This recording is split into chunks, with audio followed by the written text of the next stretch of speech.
Centroamérica, el espíritu crítico del acontecer, con el licenciado Marcial Méndez Galicia. Buenas tardes, Guatemala. Muy buenas tardes, el resto del mundo. Usted está en sintonía de Azul y Blanco TV, reitero, transmitiendo desde Guatemala en Centroamérica para el resto del mundo. Tengo el honor y gusto de tener en nuestros estudios al capitán Óscar Germán Platero Tlavanino. El capitán Óscar Germán Platero Tlavanino es un oficial del ejército, capitán, ahora de baja, licenciado. Estuvo en el conflicto armado como soldado, estuvo en el conflicto armado como oficial. Ahora que regresó a lo civil, está educando jóvenes en Guatemala. Él ha escrito varios libros precisamente relatando lo que fue ese ingrato conflicto armado de 38 años en Guatemala. Este es el primer programa que tengo el honor y gusto de tenerlo en nuestros estudios. Viene a presentar otro de sus libros, el tomo 7, el tomo 4 y 5 de las batallas por Guatemala. Yo leía 3 de estos tomos muy interesantes. La historia verdadera del conflicto armado desde el punto de vista del capitán Óscar Platero. Así que sin más preámbulo, tengo el honor y gusto como primera instancia de darle la más cordial bienvenida al capitán Platero, y como segundo, complacido y satisfecho y complacido de que usted venga a exponer, porque es un soldado valiente. Muchas gracias. Gracias por estar con nosotros. No, es un honor para mí estar con su televidencia y tener la oportunidad, que agradezco sobremanera, de poder darles un perfil sobre lo que fue desde la óptica militar, lamentable, como bien lo dice usted, enfrentamiento armado que sufrió nuestro país. Para quienes no tienen un conocimiento acertado o ajustado de la realidad nacional, de lo que sucedió en Guatemala, permítame decirles que nuestro enfrentamiento armado interno fue parte de un contexto geopolítico que se dio en la década de los 60, se inició en la década de los 60 del siglo pasado y que se prolongó hasta mediados de la década de los 90. Se dividió en 2 ciclos muy importantes, uno que duró aproximadamente 10 años, en el cual la insurgencia se afincó, operó en el nororiente del país. Posteriormente ellos, al ver, digamos, prácticamente que había mal finalizado, digamos, su actividad subversiva, porque fueron derrotados militarmente en esa área geográfica, se trasladaron hacia el noroccidente del país, lo que nosotros llamamos el altiplano densamente poblado y el altiplano noroccidental. Y ahí es donde nacen, del Partido Comunista surgen las Fuerzas Armadas Rebeldes. Luego, cuando se coaligaron con el PGT, con el Partido Comunista, surgen las Fuerzas Armadas Revolucionarias. Ambas fracasan en su intento. Y la guerrilla Edgar Ibarra, que fue un frente guerrillero de los 5 que ellos tuvieron, fue la que, digamos, tuvo mayor connotación a nivel latinoamericano.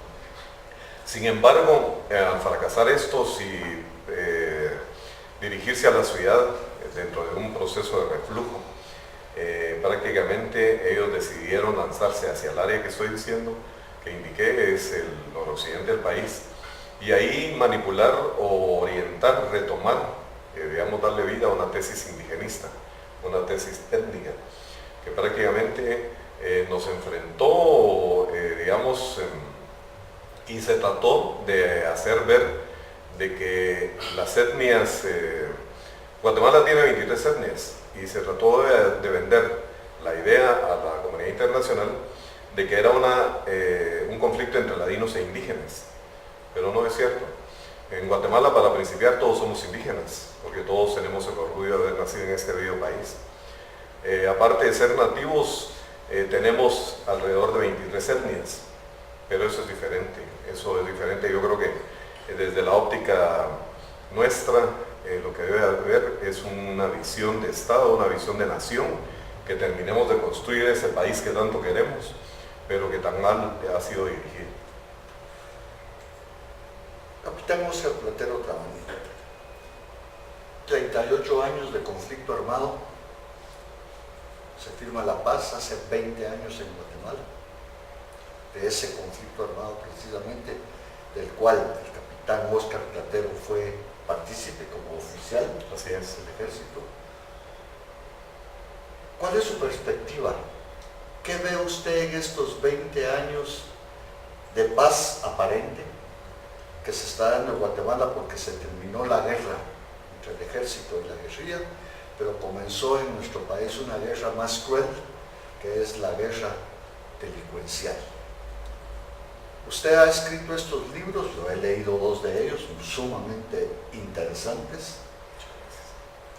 Capitán, ¿qué perspectivas le ve usted al proceso de paz después de 20 años? ¿Cree usted que realmente hemos avanzado o nos ha absorbido, dejamos el proceso de confrontación armada interna para entrar en este proceso en el país delincuencial que está matando más gente que el que mató la guerrilla?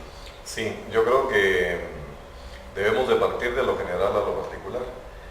Parte de ello es el hecho de que, a pesar de que callaron las armas y se finalizó el enfrentamiento armado interno, los intereses geopolíticos de las potencias externas que defienden sus intereses a nivel mundial prácticamente se han mantenido permanentemente incólumes.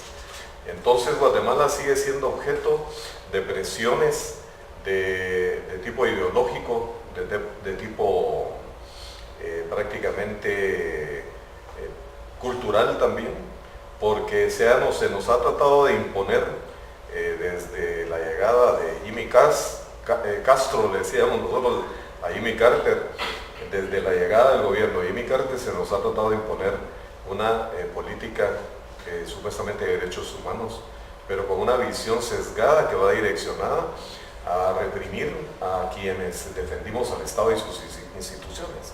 Y eso no es solo en Guatemala, porque tal vez lo más importante es visualizar que esto se replica por toda Latinoamérica, en Argentina, en Perú, en la misma Bolivia, en Uruguay, en Brasil, en El Salvador. Entonces en Colombia ahorita enfrenta unos desafíos terribles. Yo tuve la oportunidad de dar una conferencia para algunas instituciones colombianas el año anterior, estando ante el acopio, o sea, el grupo, el gremio de veteranos militares colombianos aglutinados en ACORE, que es la Asociación Colombiana de Oficiales en Retiro. En Colombia hay una situación muy especial. El ejército colombiano fue reforzado, digamos, durante la administración Bush con el Plan Colombia y tiene aproximadamente 250.000 de hombres. Aparte de eso, tiene una policía militarizada, como un perfil militarizado, que es la Policía Nacional Colombiana, similar a la Gendarmería Argentina, los Carabineros de Chile, la Guardia Civil Española, con los cuales yo he tenido la oportunidad de estudiar. Pero el problema es que 500.000 de hombres están siendo entregados, por decirlo de alguna manera, están siendo sometidos y su futuro no ha sido tomado en cuenta, ni el de los colombianos, porque el referéndum, el presidente Santos hizo mutis de lo que fue el referéndum, donde los colombianos dijeron no, y no a la paz. No es que hayan dicho no a la paz, sino que dijeron no a la forma en que se está imponiendo las condiciones de paz, de la supuesta paz. El conflicto colombiano va a ser peor que la polarización que vivimos los guatemaltecos y el resto de latinoamericanos, porque 500.000 de hombres prácticamente van a ser desmovilizados y se va a reducir a su máxima expresión al ejército colombiano, a las fuerzas de seguridad colombianas, las FARC, que es el narcocartel más grande del mundo. Prácticamente están haciendo lo que ellos siempre han visualizado. La insurgencia ideologizada de izquierda siempre ha ido a afincarse en el poder local. A ellos no les interesa, digamos, salvo coyunturas especiales, llegar al poder a través de las urnas. A ellos les interesa básicamente en este momento afincarse, me refiero a las FARC, digamos, teniendo el control territorial. Eso va a provocar una inestabilidad y una conflictividad sin antecedentes en Colombia. Capitán, la paz que se firmó en Guatemala hace 20 años tuvo el problema que gente que luchó 38 años en nuestro conflicto armado interno se quedó desocupada, tanto el ejército, que después se redujo en el tiempo de Oscar Miché, como en el tiempo como del ejército guerrillero de los pobres EGP, que fue la guerrilla guatemalteca. ¿Qué visualiza usted? Tuvimos el conflicto que se quedó muchísima gente que peleó en la lucha armada sin ningún objetivo que hacer dentro de la vida civil, porque ellos básicamente se criaron en la guerra. ¿Qué visualiza usted, ya que tocó el punto de Colombia, que pueda suceder? ¿Cree usted que naturalmente las cifras que usted relató en cuanto al ejército colombiano y la guerrilla, pues triplican o quintuplican la fuerza tanto guerrillera como del ejército de Guatemala? ¿Qué visualiza usted que va a pasar con ese montón de gente que se va a quedar sin oficio? Antes de su respuesta, le ruego no cambiar, tenemos que ir a anuncios comerciales, por favor. Usted está viendo y escuchando al capitán Óscar Platero, quien nos está presentando esta tarde su quinto libro. Cuarto y quinto libro, Las batallas por Guatemala. Ya regresamos.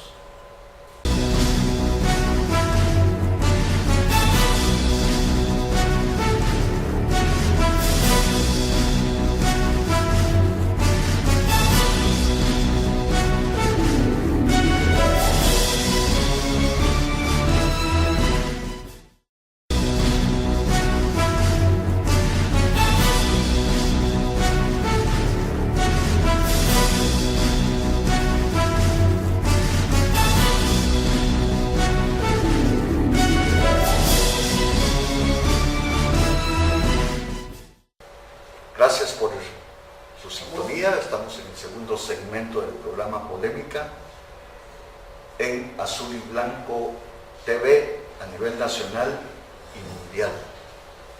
Óscar Platero, el capitán Óscar Platero, está presentándonos el quinto de sus 7 libros, Las batallas por Guatemala. ¿Qué aceptación ha tenido estos libros que usted nos presenta de Guatemala? Es decir,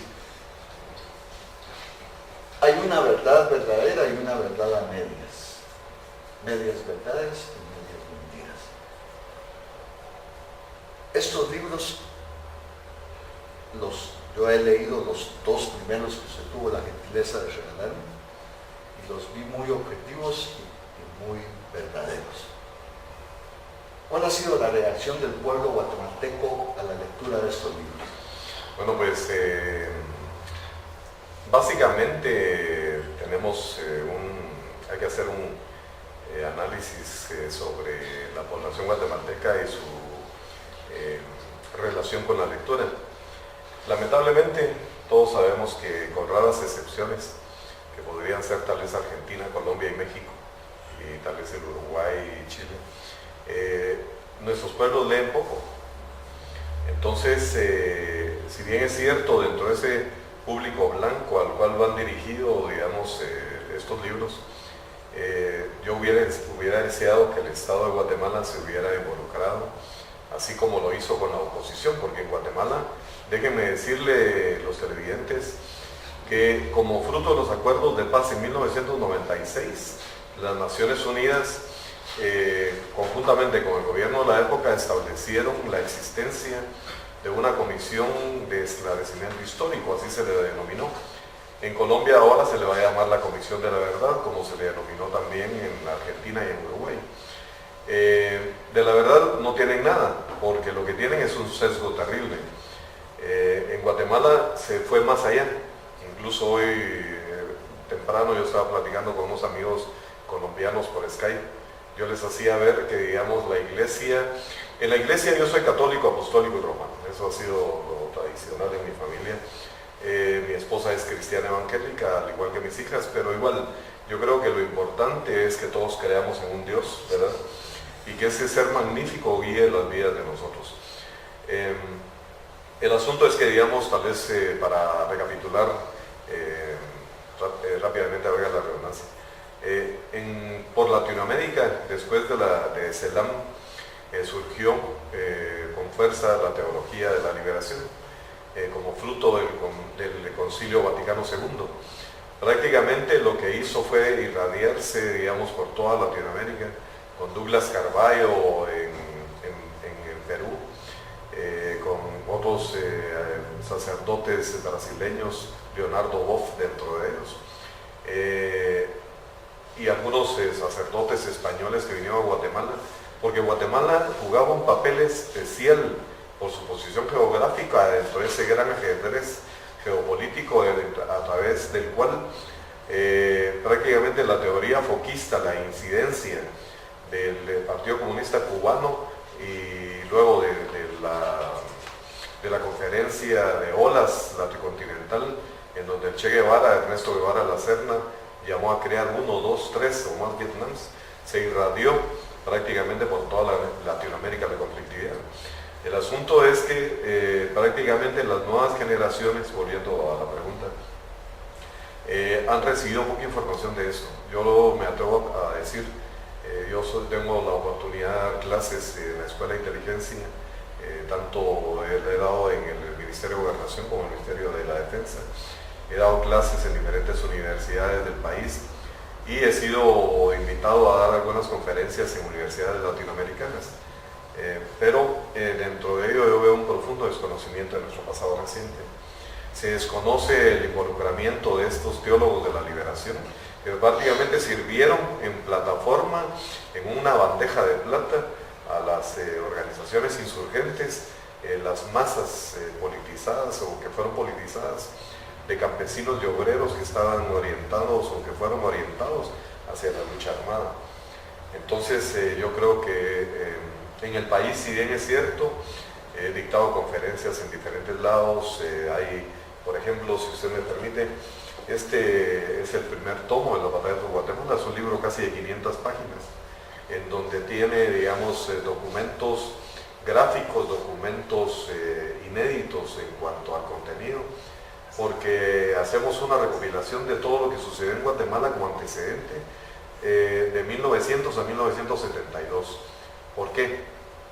Porque las batallas por Guatemala precisamente se llaman crónica investigativa de la fase anterior, antes, durante y después del enfrentamiento armado interno. No podemos entender cómo surgió el enfrentamiento armado interno si no conocemos los antecedentes históricos. Todo lo que estaba describiendo rápidamente. Y si bien, como lo dice el sello, digamos, ha sido uno de los libros más vendidos, digamos, dentro del escaso público lector guatemalteco, yo creo que deberíamos de profundizar más. En este momento, con la ayuda de algunos buenos guatemaltecos, estoy iniciando la traducción de mis libros al inglés y vamos a orientar, a direccionar su contenido hacia Europa y los Estados Unidos. Capitán Platero, 38 años de conflicto armado, 20 años que se firmó la paz, son 58 años. No hay juventud nueva que regrese 58 años. Básicamente, usted lo decía, somos desafortunadamente un país donde se mira poco, donde se mira mucha televisión. Afortunadamente ahora estamos con esta vía de comunicación, internet, que es más accesible, En Guatemala 5.9 millones de guatemaltecos suben a internet diariamente, o sea que esta vía de comunicación es una vía que está rompiendo paradigmas. ¿Cómo hacer que la juventud, la que viene, vamos, de 15, 20, 25, 30 años, se interese en un suceso y en los eventos que sucedieron hace 58 años? Sí, yo creo que es elemental. Yo haría un llamado, digamos, en este caso a los liderazgos de cada país, en el caso nuestro a los liderazgos políticos guatemaltecos, funcionarios, porque ¿qué sería de España sin los pactos de la Moncloa, por ejemplo, ¿verdad? ¿Y cómo se inició la nueva democracia española si no fue a través de los pactos de la Moncloa? ¿Qué fue la Guerra Civil Española?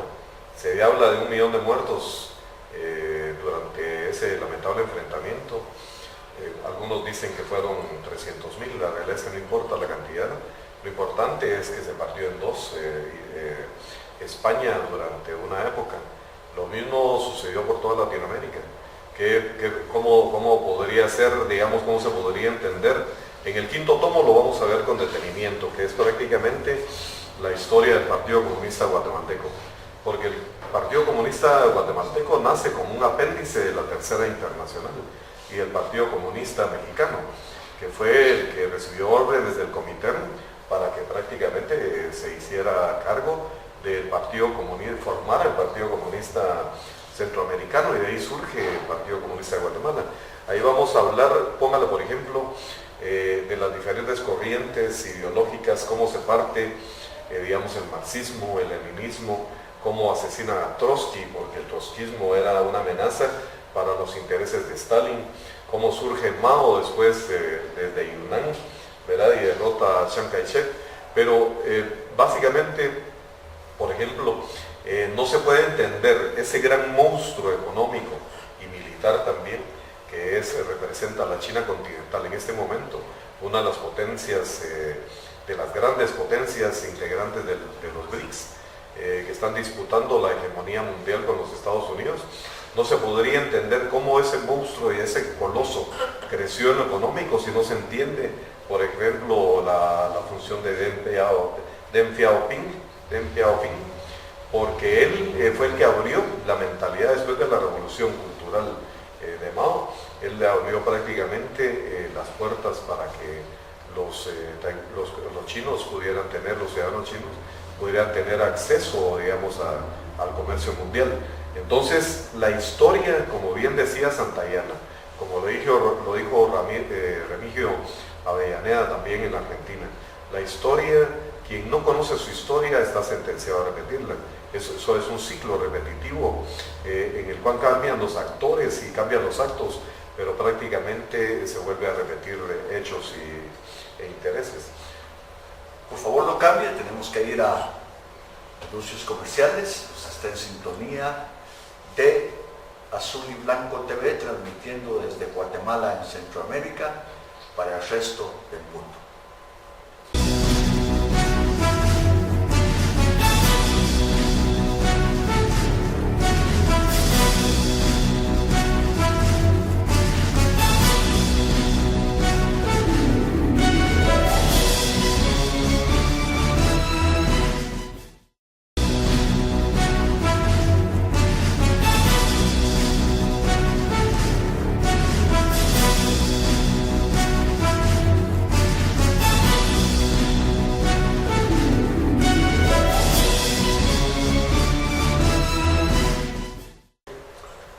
Capitán Oscar Platero,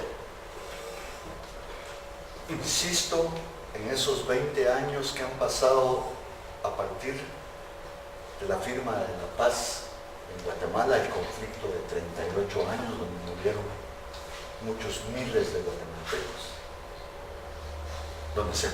donde se cometieron ingratitudes en ambos lados. Como en toda guerra. Así es.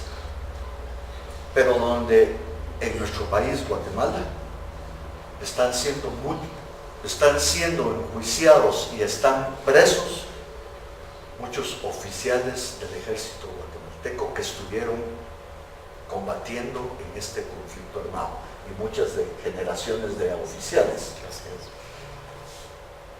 Hay generales, hay coroneles y otros oficiales detenidos desde hace 1 o 2 años a raíz de este conflicto armado. Pero no hemos visto de la contraparte ninguna insurgencia, ningún miembro del DGP, Ejército Guerrillero de los Pobres, sufriendo los procesos que oficiales del ejército guatemalteco que estuvieron en el conflicto armado están sufriendo. ¿A qué atribuye usted esa parcialidad? Yo creo que, yo déjeme decirle a la teleaudiencia que yo soy criminólogo y criminalista. Estudié el fenómeno criminal como parte, digamos, del post-conflicto. Y olvidando, que creo que eso será tema de otro posible programa si tengo el honor de ser invitado,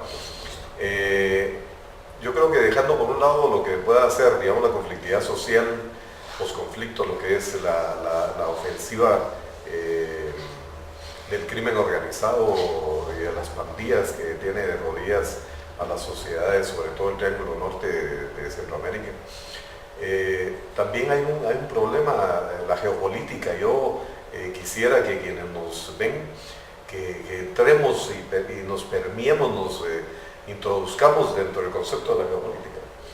Porque Latinoamérica es una reserva de recursos, o por lo menos así se les ve, una reserva de recursos naturales para los países industrializados. Ahorita prácticamente en Latinoamérica hay una pugna entre los BRICS, que todos sabemos que están compuestos por Rusia, por la China continental, por el Brasil, por la India y algunas otras potencias emergentes que le están disputando al primer mundo, o sea, lo que era prácticamente la Comunidad Económica Europea, aliados permanentes de los Estados Unidos, le están disputando nuevamente la bipolaridad. Ahora ya no es la Unión Soviética después de que implosionó. Con el liderazgo de Putin, prácticamente la Rusia que todos conocimos previo a la Revolución Bolchevique, se está consolidando de nuevo, ha ido, digamos, orientando sus intereses geopolíticos en diferentes lados, y si usted ve, hay presencia de ambos bandos en Latinoamérica. Hay una presencia muy fuerte de la China continental y de Rusia en Nicaragua, en Venezuela, en Ecuador, en otros países sudamericanos. Entonces, ¿qué es lo que nos ven? Como un traspatio de Estados Unidos, que tradicionalmente nosotros hemos sido reserva en petróleo, reserva en recursos minerales y minerales preciosos, digamos, para el mundo industrializado, pero también ya los BRICS han volteado los ojos hacia acá. ¿Qué es lo que sucede? Que, digamos, si nosotros vemos con claridad, dentro de poco, el año pasado nosotros hacíamos un análisis dentro del Foro de Buenos Aires. El Foro de Buenos Aires es una instancia académica, política, pero no política partidista, sino con visión de política de Estado, que aglutina a representantes de 20 países de Europa y América. Y estábamos haciendo una evaluación, yo tengo el honor de representar a Guatemala en esa instancia, y hacíamos una evaluación sobre un documento del Departamento de Estado, en donde ellos hacían ver que a partir del año 2030 se visualizan guerras y conflictos por el control del agua dulce, del agua potable a nivel mundial. Entonces, ¿será que a las potencias industrializadas le interesan ejércitos profesionales, ejércitos con mucha doctrina, ejércitos con mucha mística, ejércitos muy bien equipados para defender sus recursos? No. Ellos lo que quisieran es fuerzas de seguridad politizadas, y mejor si fueran ideologizadas, en la cual ellos puedan manipular tranquilamente, nombrando sus liderazgos, como está pasando de alguna manera en Guatemala, e ir debilitando a las Fuerzas Armadas. ¿Por qué? Porque la capacidad de respuesta para que nosotros defendamos nuestros recursos naturales cada vez va menguando, va creciendo más. Guatemala, después de Nicaragua, en Centroamérica es la nación que tiene mayor recursos hídricos. Y si nosotros no tenemos la visión de Estado, si los chapines chapines nos denominamos los guatemaltecos, es un modismo, si los chapines no logramos visualizar que parte de la función de reconciliación es que todos los mejores cuadros o las mejores líderes o personas, dirigencias, nos unamos para sacar adelante al país, para sacar este país hacia adelante con una visión de futuro, necesitamos definitivamente unas Fuerzas Armadas muy profesionales. Y volviendo al origen de la pregunta, a muchos les interesa, después de que los ejércitos latinoamericanos les ayudaron, en el caso de Estados Unidos, a ganar un conflicto ideológico que terminó con la caída del muro de Berlín y la implosión de la Unión Soviética, les interesa debilitar las Fuerzas Armadas latinoamericanas. Por eso es que nace la política de Estados Unidos en la época de Carter, en la persecución. ¿Por qué solo a los militares? Porque son las Fuerzas Armadas, porque va llevando una visión geopolítica. Ahora vemos nosotros que en la era Clinton y en la era Obama hay mucha más presencia de fuerzas militares norteamericanas en todas nuestras naciones. O sea, es una injerencia paulatina, pues, pero muy fuerte y abusiva, diría de alguna manera. Capitán, sabe que el tiempo... Sí, eso. Quisiera, usted gentilmente nos expusiera ante la audiencia nacional e internacional y mundial, estamos en internet, ¿qué visualiza usted para Guatemala? Estamos viendo, reitero, la paz en Colombia, vimos la paz en Guatemala que trajo un fenómeno muy fuerte cuando se quedaron desocupados miles y miles, tanto soldados como guerrilleros. Estamos viendo el fenómeno colombiano, usted manifestó las cifras.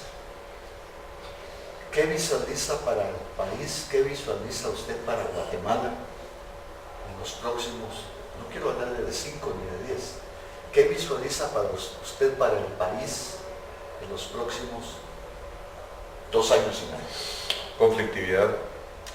Yo creo que lo que suceda en Colombia definitivamente va a incidir sobre nuestro país. A Colombia le espera un nivel de conflictividad sin precedentes. Yo creo que después del Bogotazo, que podría ser el antecedente más cercano, no había habido, digamos, condiciones para una conflictividad como la que viene hacia él. Y esa conflictividad, si la sumamos a lo que sucede en Venezuela, en donde prácticamente las Fuerzas Armadas cada vez más están haciendo conciencia de que no pueden seguir manteniendo a una tiranía como la del patán ese de Maduro. Entonces prácticamente yo lo que veo es conflictividad, va a haber una crisis social muy grande en el norte de Sudamérica, en el triángulo norte de Centroamérica prácticamente tenemos una criminalidad desbordada y creo que debemos de repensar el país. Un diálogo nacional es vital, necesitamos fuertes liderazgos y necesitamos tirar puentes de comunicación de todos los sectores, que se muera la ideología y que nazca el nacionalismo. La invitación para la entrega de este... ¿Cómo no? Si usted me permite, quisiera mostrarles lo que va a ser una invitación para la presentación el día 19 de este mes en Filwa. Es la Feria del Libro. Yo creo que todos los sectores debemos estar interesados en que haya más lectores en Guatemala.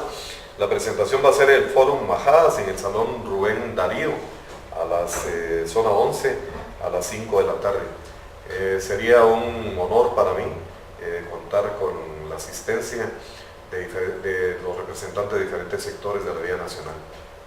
No quisiera terminar el programa el día de hoy, que se repetirá el día lunes de 11 a 12. Vamos a estar transmitiendo este programa los viernes de 11 a 12. Reitero, vamos a hacer su repetición los lunes de 11 a 12. Me llamó poderosamente la atención, capitán Óscar Platero, que usted manifestó que se están haciendo los esfuerzos por hacer de sus libros una traducción al inglés. ¿No olvidó usted las lenguas mayas, que fueron las que básicamente sufrieron con más profundidad el conflicto armado? Bueno, permítame dar mi opinión personal. Yo creo que los guatemaltecos, lejos de balcanizarnos, debemos de unirnos.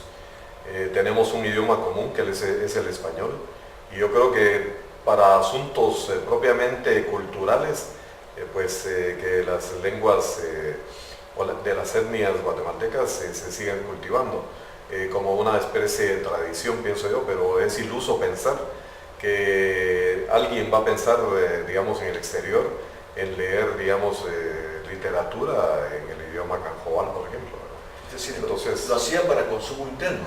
Sí, pero yo lo que quisiera es que si hago un llamado para nuestros paisanos de Huehuetenango. Yo tengo la suerte de haber estado en todo el interior de la República, la conozco caminando, porque lo viví durante el enfrentamiento armado interno como líder de pelotones, compañías en el nivel que yo tuve. Pero yo los llamo, hagamos la nación, no la fragmentemos, dejemos eso de defensa de territorios, y el territorio de Guatemala, el territorio de los guatemaltecos somos todos, son los 22,000 y tantos kilómetros que tenemos como nación, en donde debemos de integrarnos. Dejemos por un lado ese espíritu que nos viene desde el exterior. Aquí antes no se hablaba, yo conozco muy bien la idiosincrasia, digamos, en Cobán, en Huehuetenango, en diferentes lugares, y no se hablaba, digamos, de vivir al país. Aquí lo que tenemos que hacer es, por supuesto, guardar nuestras tradiciones, pero unirnos alrededor de la bandera y unirnos alrededor de un solo idioma todos. Le agradezco muchísimo al capitán Óscar Platero haber estado en Polémica de Azul y Blanco Televisión, transmitiendo desde Guatemala para el resto del mundo. Muchísimas gracias por haber aceptado platicar con nosotros en el programa Polémica, abierto a su participación y a cualquier guatemalteco que quiera exponer y expresarse. A usted, que tuvo la gentileza de sintonizarnos, te deseo lo mejor de lo mejor. Soy Marcial Méndez Galicia. Que la pase muy bien.